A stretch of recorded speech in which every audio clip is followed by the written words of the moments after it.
Hi, my name's Sherry. Welcome to my channel. Here I talk about everything keto, keto food, keto recipes, keto cooking, keto lifestyle, and everything that goes along with it. If you are new, thank you so much for clicking on this video. If you are returning, I really appreciate you coming on back.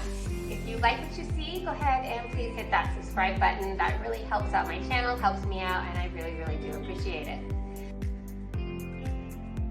One thing I want to make very, very, very clear is I am not a doctor. I am not a certified nutritionist, a dietitian. I am just somebody who has done extensive research on the keto diet, ketosis, keto lifestyle. I'm a firm believer in it, but I am not a doctor. So as always, before starting any sort of diet change or anything like that, or any kind of exercise, new exercise plan, check with your doctor. Get your blood work done. Make sure you're good to go. Make sure they know what you're doing. If you're on medication, make sure that it's going to work okay with that. Make sure your labs are done. Just do everything that you need to do because this is your life. It's your body. You need to make sure that you are doing right by it. And by that, I mean definitely check with your doctor before doing any sort of changes to your lifestyle as far as diet and exercise. Okay, please just do that. Thank you.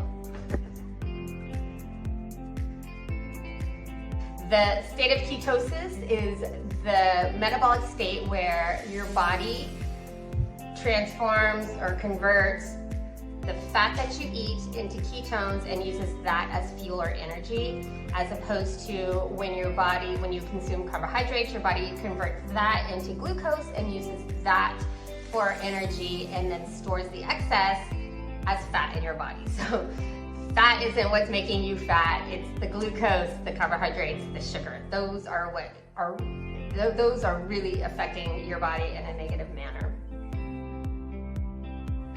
So how do I do this? What do I do? How do I start keto? What do I need to do first? Well, the very first thing I recommend is getting a food tracking app. The one that I really recommend is Carb Manager. It's very user-friendly, it's free. They do have a paid version. I use the free one. It's perfect. It has everything I need in it and it's free.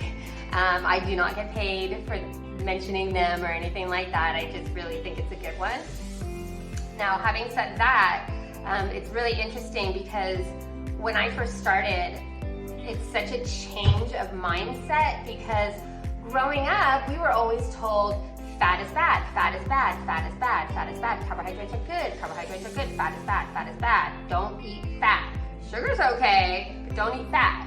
I mean, I remember eons ago, one of my friends, she was eating licorice and she's like, look, it's low fat, it's fine, it's no problem. Oh yeah, sure, let's go, let's eat all this licorice. Who cares if we eat, a whole big bin of licorice? Well, your body cares because it's not fine, it's not good. So it's hard to change that mindset and when you're first starting to get the amount of fat that you need in your diet, it's kind of daunting. It's really messes with your mind a little bit.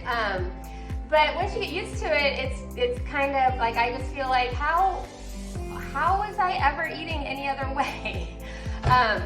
So it is okay to have a little butter on your vegetables or to eat the skin on the chicken. In fact, you should because you need that extra fat. One thing about Carb Manager is that if you are having a hard time meeting the amounts that you're supposed to have, it shows you. And then you can say, okay, well, I'm gonna add maybe a couple tablespoons of heavy whipping cream to my coffee, or I'm gonna have a piece of cheese, or I will put some butter on here, or I'll mix my food with a little bit of cream, something like that to get the fat up.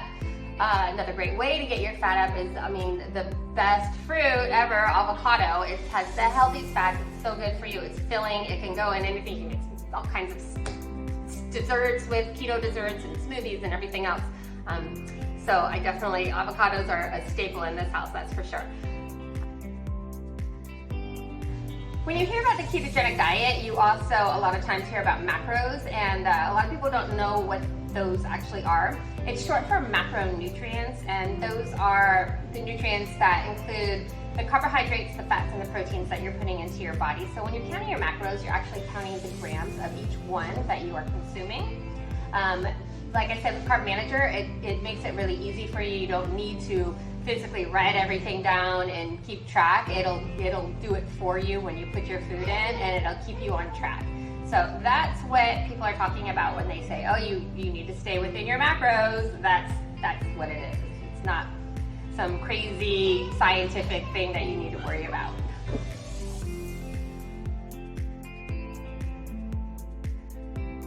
Okay, so now after getting Carb Manager, then what? Then what do you do? Well, one thing that is important so you don't give into temptation is to go through your cupboards and your pantry and your refrigerator and remove and get rid of, donate, whatever, all the processed food that you have, because that's just awful for you, and also very high in carbs, mostly everything. Get rid of all the sugar, all the foods that are kind of on the list where of things that you want to avoid. Having said that, I do have a short video of a keto shopping list that can be very helpful. You just go and look for it. Actually, I'll link it at the bottom. You can click on that if you need a little bit of assistance. But definitely go through and get rid of, you know, the cookies and the chips and the crackers and everything that is sort of your cravings, so you can avoid having it around, and you can kind of ride the wave through the craving to get to the other side where the craving is gone.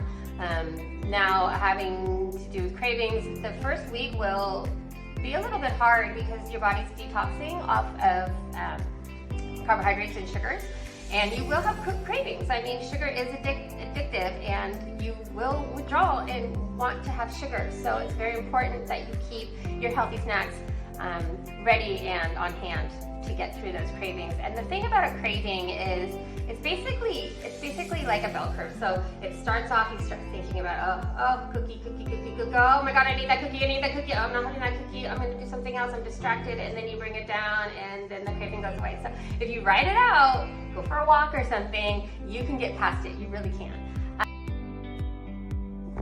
Another really important thing to remember is to drink your water. It's really, really important. Drink those 8 cups of water every day. Get up, have a cup or 2 of water, have one before you go to bed, whatever, whenever. Just make sure that you're drinking your water. Another important thing is to have vegetables with every meal, whether it's zucchini or cucumber, broccoli, cauliflower, cabbage is fabulous. So many vegetables, kale, leafy greens, lettuce. Stay away from the root vegetables because those actually tend to be really high in sugar, with the exception of radishes. For some reason, radishes are okay. They're low in carbs. A very obvious great source of protein is through meats, animal meats, and also animal organ meat, which is something I like, but not everybody does. Anyhow, so you are fine. You can have beef, you can have pork, you can have chicken, you can have lamb, you can have goat, you can have, I don't know, buffalo, whatever meat that you choose to eat, you'll be just fine. And that also goes for seafood. I mean, of course, be aware of having too much mercury in the saltwater fish meat, but other than that, you're good to go. Shellfish is fine, and it makes it pretty easy when you're doing your shopping because you are free to choose what you like. Just make sure that if you get some different meats that they're not already marinated, because you don't know exactly what's in that marinade. It's better just to make everything yourself. And then, of course, you know, the clean keto is to have grass-fed, organic, and everything else, and not everybody can do that. So you do what you can do. If you need to go to X store to get your meat and it's not Whole Foods or, you know, something like that, that's okay. You are doing what's best that you can do for your body. So you go ahead and you do your thing. So what about nuts? Nuts are great. Nuts are a really good source of protein. They're very low in carbs. They have, for one serving, has 4 carbs, and then you have 3 grams of fiber. So you subtract that, you end up with 1 net gram of carbs per serving. One thing I want to be clear of, though, is a serving is a quarter of a cup. So make sure you portion it out, because if you don't, you might end up eating the whole thing. You don't want to eat all of this. You need to get this is a quarter of a cup. This is 1 serving. So portion it out, and let me just show you what it looks like inside of a regular glass. This right here is 1 serving. So this only has 1 net carb. It has 170 calories. So just, you know, be conscientious, be conscious of this. Just pay attention. That way you're not going to overdo it and end up wondering why nothing's really happening for you when you feel like you're doing everything right. Just to touch on dairy, dairy is fine. You want to make sure that you have full fat dairy. I mean, unless you're lactose intolerant, then, you know, obviously stay away from it. But full fat cheese is good. You don't want to go for anything that's low fat. Anything that is no fat, a lot of those have sugar added to them and all kinds of other chemicals to make up for the lack of fat in it. Definitely stay away from low fat, non-fat mayonnaise. If you're gonna have mayonnaise, go for the full fat. Better yet, make your own. It's not very hard. You want to stay away from milk. Milk actually has a lot of sugar in it. So go ahead and stay away from milk, even if it's full fat milk. You just want to stay away from that. If you want something in your coffee, go for heavy whipping cream. Some people actually use unsalted butter to put in their coffee to get their fat content up, their fat consumption. I did try it, it's fine. I mean, it's just another part of the breakdown of the milk, so, but a little bit of butter is fine, even though it sounds really weird. Cheese, string cheese, I always have string cheese available. You want to make sure that you don't eat too much cheese because that can cause other problems of their own. It can plug you up, and that's not fun for anybody, I'm sure. And but dairy's good. Cheese is good. Welcome cheese back into your life. I mean, it's nice to have back in your life, and full fat mayonnaise is also nice to have back in your life because that low fat, non-fat stuff is disgusting. So cheese, full, heavy whipping cream, butter, all of those are just fine. Ice cream, you can make some yourself. It's a little bit different than, of course, what you get at the store, but it also doesn't have all the additives and preservatives. And the one I make it, I use monk fruit sweeteners, so that makes it really good. It's very creamy. It's nice to actually taste heavy whipping cream again as opposed to low-fat whipping cream. I mean, they altered our food so much, and it just, if you think about it, it tastes so bad. It's just not even worth it. If you're gonna eat something, make it worth it. And on the keto diet, you actually can make it worth it because the food is real and it tastes good. It's just makes such a difference. So go ahead and have that cheese. Go ahead and have a little bit of that heavy whipping cream. Go ahead and make some of that heavy cream ice cream. You will be happy. So something that some people are not going to want to hear at all is about diet soda. You definitely want to stay away from those. This isn't anything new. We all know it for the most part.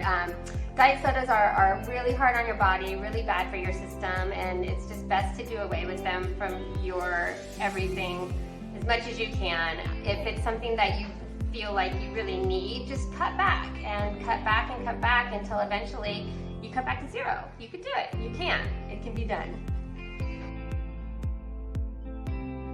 If you do get craving for something sweet, sometimes what I'll do is I do keto baking, and so I'll make some keto brownies or keto cookies.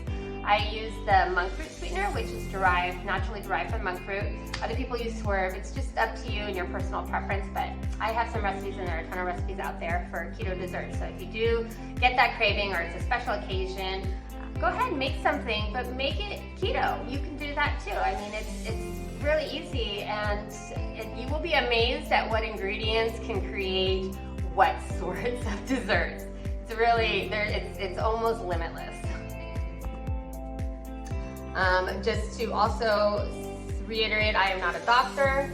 I am just someone who has done extensive research on this subject and the benefits of keto, living the keto lifestyle. I have been eating this way for several years, and I don't ever see going back to the standard American diet, otherwise known as SAD, which I think is pretty ironic. And I am just here to share with you what I know, because I feel really good, and I think that we have been conned, and I'm here to share my knowledge, and hopefully it'll affect you in a positive manner. Now, having said that, future videos I am going to dive a little bit deeper into the politics of our food, why things are recommended the way that they are, the FDA and the like. It's really twisted and really interesting. So I hope that you'll come along for the ride. Have a wonderful day.